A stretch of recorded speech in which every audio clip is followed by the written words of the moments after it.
Hey guys, welcome back to the channel. It's been quite a hot minute since the last time I posted a video for a couple of reasons. And that's what I'll be sharing with you all today. I have a couple of updates. Yeah, a lot of changes have been made since the last time I posted a video. But before I get started, despite the fact that we're already a month into 2023, I hope you all had a lovely holiday and New Year, and that so far you're having a good start to the year. Unlike me, who's actually had a pretty rough start. Um, Beginning of January, first week, I caught a really nasty cold, causing me to be out of work for a while. I would say like 3 days, probably. And even though 3 days doesn't seem like a lot, with everything going on right now, the job being so hectic lately, um, missing a day of work there's just too much catching up to do. Missing 3 days of work, there's even more catching up to do. A lot more emails to follow up with, so it's a headache when you return back to the office. At least for my job. Hopefully your job is not like that right now. Second, and pretty much the main update for today's video, a couple weeks back, I got into a car accident. I am 100% okay, as you can see, obviously. Otherwise, if that was the case, I wouldn't be posting any videos anymore. Um, but yeah, no, seriously, I got out of the car okay. I was able to walk without any issues. EMT, didn't even have to show because I didn't need medical attention. The only thing I got was a black and blue on the knee, and that's gone now. Yeah, so how it happened? It was actually, it was actually on a Tuesday. I was working that day, and I was out in the field. My job requires traveling and being out in the field, and it was freezing rain that day. On the way back to the office from being out in the field, I must have slipped on a patch of ice, causing me to drive off the road, crashing into a ditch, almost going into a creek. But thankfully there was like this barrier, like a log or something. I don't even remember what it was, but I'm thinking that it was designed specifically for cars not to go into the creek like that, and it saved me from doing that. And um you know like I said, I was fine, but the car on the other hand was not, and it was totaled, causing me to have to get a new car. Yep, a new car. And that, usually when you get a new car, that means, and it happened to me, that there's an additional bill that you have to pay every month now, that I have to pay every month. It's interesting, and despite the fact that I made it out okay, and that everybody is telling me that, don't worry about the car is not important, your life is important, as long as you're okay, that's all that matters, which I completely, 100% agree. But at the time of the accident and during the aftermath, and I wasn't in the best state of mind, I was actually saying to myself, you should have just killed me because now I have to deal with this shit. Yep. I was thinking that. I was angry. I was annoyed. It was just bad timing. I could have had this car for another 2 years.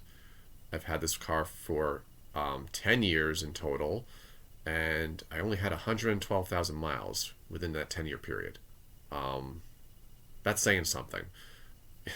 Not only the fact that I don't travel that much, but also because that, I could have had this car a lot longer, and I could have been able to, you know, pay off the rest of my loans, and then that's when I would, focus on getting a new car. And unfortunately, it didn't happen that way. And now, not only do I have to continue to pay off my student loans, but I also have a car payment to worry about. And it's just slowing me down from achieving my financial goals. I'm no longer thinking what I said before that I should have just been dead. But at the time, it was just a very, very bad. I was just getting very bad thoughts during that time. But I'm fine now. So I did get a new car, and I was really concerned about the interest rates before getting this car because with everything going on right now, interest rates tend to be skyrocket high. So I was worried that I was going to get a really high interest rate despite the fact that I have a good credit score. But it turned out not to be that. It didn't turn out to be like that. My interest rate's actually pretty low. It's actually lower than my student loan interest rates. So, and also, I had a hefty down payment, and the settlement of the vehicle, um, with that combination, helped me to really have a nice, hefty, like I said, hefty down payment for this new car. And I was worried that the car would be at least $30,000 or over that, but it turned out that it wasn't. That um, I didn't even realize that cars were still like in the low $20,000 range actually, especially crossovers or SUVs. Um, and I typically drive like a crossover or SUV. Well, my previous car was an SUV. I'm currently driving a crossover. And I'm sure you guys are familiar with this. If not, it's the Nissan Kicks that I bought. And it's very affordable, which is why obviously I chose it. And, doing research on this vehicle, a lot of advertisers, a lot of reviews were saying that, this car is designed, it's a good car for somebody who has a strict budget or is frugal, which I fit under those categories. So not only that, but it's actually pretty stylish too. And I think it was a good fit. And it's also it's a good fuel economy, still enough space. Granted, it's smaller than the SUV, it's a crossover, but it works for me. And it's interesting because it wasn't just the Nissan Kicks that I test drove. I also test drove the Nissan Rogue. I have the Nissan Kicks SV. I looked at the Nissan Kicks S, like the base model too. And I also looked at Hyundai again, which is my previous car was a Hyundai. And they had the Venue, which I also looked at. When comparing, at least with the Nissan vehicles, when comparing like the Nissan SV, the Nissan Kicks and the Nissan Rogue, the Nissan Rogue is actually it's higher up than the Nissan Kicks. It's more expensive too. But believe it or not, when I tested out the Nissan Rogue, I was actually not as comfortable compared to driving the Nissan Kicks. As soon as I was on the road with the Nissan Kicks, I felt comfortable. Even though the Nissan Rogue was, I guess nicer looking, it was not user friendly for me, I must say. um, it was difficult for me to start the vehicle, for crying out loud. And the stick shift is it's weirdly structured in a way where I'm not even sure if I'm going drive mode or reverse or park. So I decided, what, fuck it. I'm going to stick with the Kicks, not the Nissan Rogue. The other two, the Nissan base model, I wasn't a fan of, as well as the Hyundai Venue. And that goes to show that, even though I do consider myself as frugal, and I could have gotten a much cheaper car,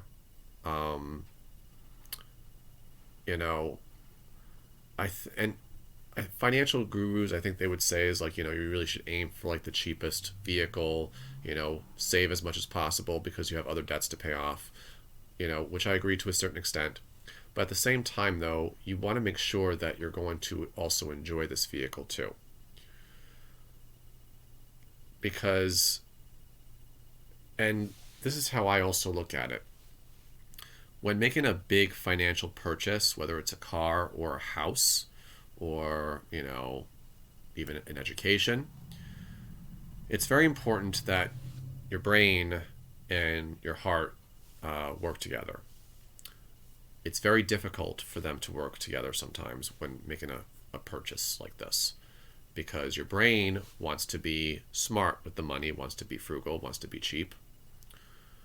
The heart wants the luxury, wants the beautiful colors, wants the shiny things, wants the things that, your peers would love for you to have, and would think you're cool because of it.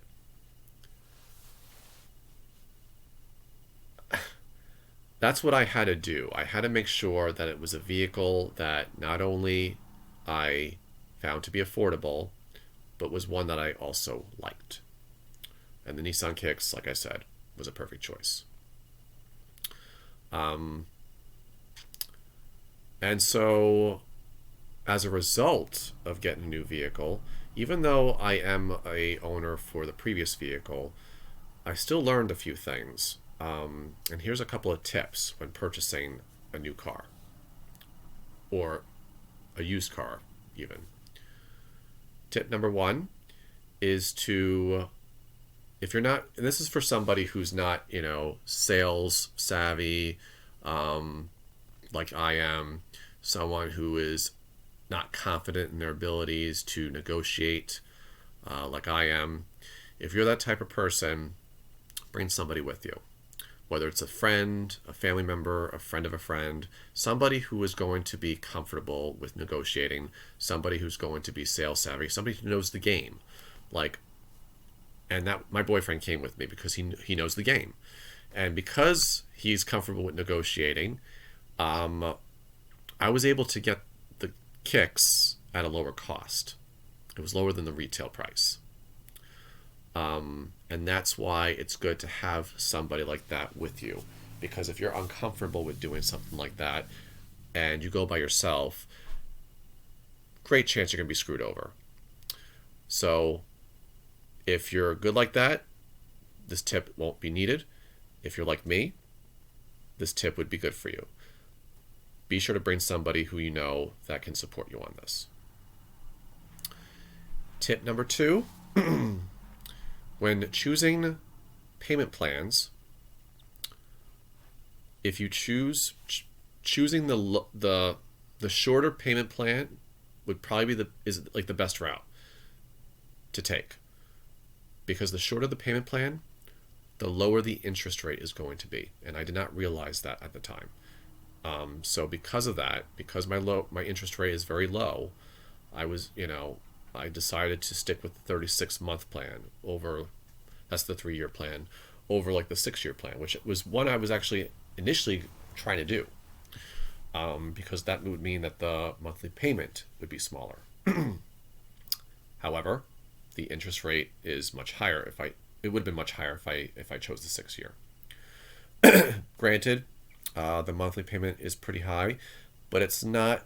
It's still manageable. I can still do this while also focusing on paying off my student loans. And I'll be saving money in the long run. If I took the 6-year route, it would take not only longer for me to pay off my loan, but I would be paying more too. So, granted, you might not be ready for the 3-month plan, but if you are, I'd say go with it. Okay. Tip number 3. Avoid peer pressure, or at least, ignore it. Okay. The Nissan Kicks, though, is affordable, people have been saying that, even before I was considering buying it, that, it's a car that's usually designed for new buyers. It's a car that's usually a good car for college students, whereas the Nissan Rogue is a car that's, more for experienced drivers. It's, more for it's more of like an adult car. You know, you have something to show for if you have the Nissan Rogue. That kind of crap you have to really not pay attention to, because and this is, I mean, this is not even like really a an apple. I mean, this is like apples and oranges, honestly, because like there's actually more luxurious cars than the Nissan Rogue. But like, you know, some people find like certain cars, you know, more luxurious than others, and you know, some might find you to be cool if you drive like, I don't know. I'm not even that good with cars.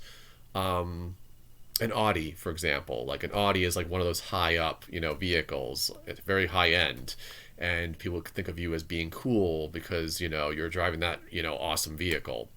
But you know, so that's where the peer pressure can come in, where it would cause you to think about buying something that's going to be more expensive rather than something that's going to be more affordable for you. But you know, this is something that you have to get over. You have to try to overcome the peer pressure, because at the end of the day, you're the one that's going to be paying off this vehicle. Not your friends, not your family. It's going to be you. Unless somebody that you know is willing to, you know, give you a gift by buying a vehicle for you. We all know that that is rarely the case. So peer pressure, you have to ignore it in this case, because if you don't ignore it, there's a great chance you're going to be screwing yourself over by buying a more expensive vehicle, one that is just as good as the affordable vehicle. Okay? So that's my third tip.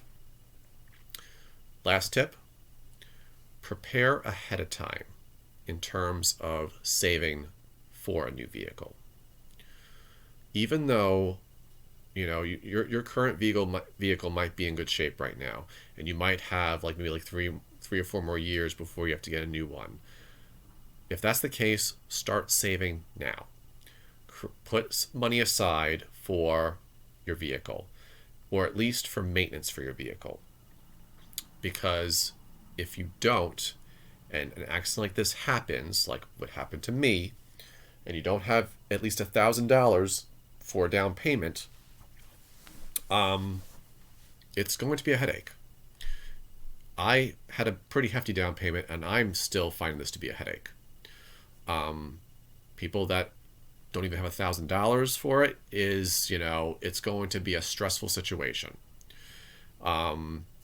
And you know, I haven't done enough research to see to know if, you know, if car dealers, if they, you know, if it's required that you have like a big, like $1,000 at least down payment. I'm not sure. I could be wrong on that, but I think, you know, I think if you don't have any money to put as a down payment, it's at least going to make the interest rate much higher because of that, because it's a risk. But you know, I'd say do your research on that just to double check. But yeah, if your vehicle's good right now, you don't have to worry about it for another couple of years. I'd say start planning. That way, it just reduces the amount of tension that you're going to experience. And you know, I wasn't expecting this accident. I really thought that I was going to be fine with this for the next 2 years with the previous vehicle, but shit happens. So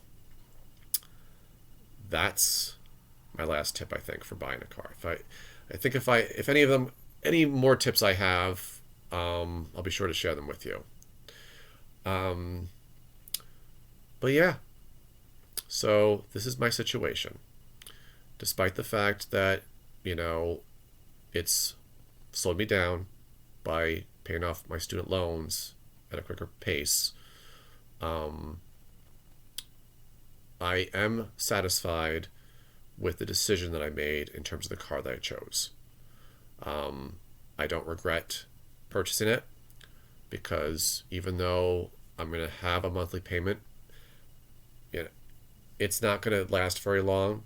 I'm probably going to end up, it's probably not going to take me 3 years to pay it off, honestly, because I put a lot of it into it. I had some, when I bought the car, I only had my down payment for what I was saving. But then after that, I received the settlement for my previous car, and I used half of that for the principal balance for the vehicle, and I used the rest of it to fully pay off one of my student loans, because that loan is at the highest of its in terms of the interest rate. I'm focusing on the avalanche effect method over the snowball method. In case you're not sure what the avalanche effect is or the snowball effect is, avalanche effect method is where you're focusing on paying off the loans with the highest interest rates first. So snowball effect is where you're focusing on paying off the smallest loans first, despite its interest rate. Snowball effect, I think, would keep people motivated in paying off their loans. I know for a fact that focusing on the avalanche effect for me works either way, because in the end, I'm saving a lot more that way, which is helping me to continue to be motivated paying off my debt. And I mean, who knows? Like Biden's, forgiveness plan. I mean, right now that's a court case right now. Perhaps, perhaps there's a chance that, Supreme Court will support it. I'm preparing for the worst. I'm assuming that it's not going to be accepted, that they'll deny it. I'd say, expect the worst, okay? Don't rely on the government, because relying on them, I mean, let's face it, they got our hopes up in August, and obviously there were problems along that after that. So just assume that it's not going to happen and that you have to continue to pay off your loans. So who knows what's going to happen? But all I can say is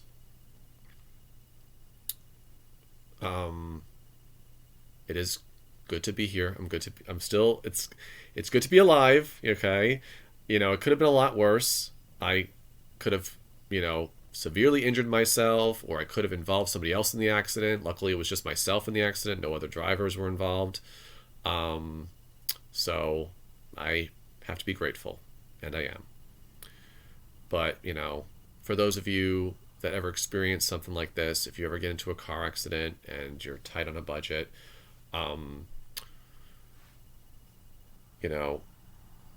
just be mindful of how you get a new vehicle. Think about, whether or not you actually do need a vehicle. Some people do because their jobs, like my job, it requires traveling. Other jobs don't require it. Perhaps you don't necessarily have to get a vehicle right away. Perhaps there's public transportation available, or perhaps you can carpool with somebody, or but be sure to be calm, and also, like what everyone has been telling me, also realize that you're okay, that you're alive, and that's all that matters. But that's all I have for today. I hope you enjoyed this video, and I look forward to seeing you guys soon. All right. Take care and stay frugal. Bye.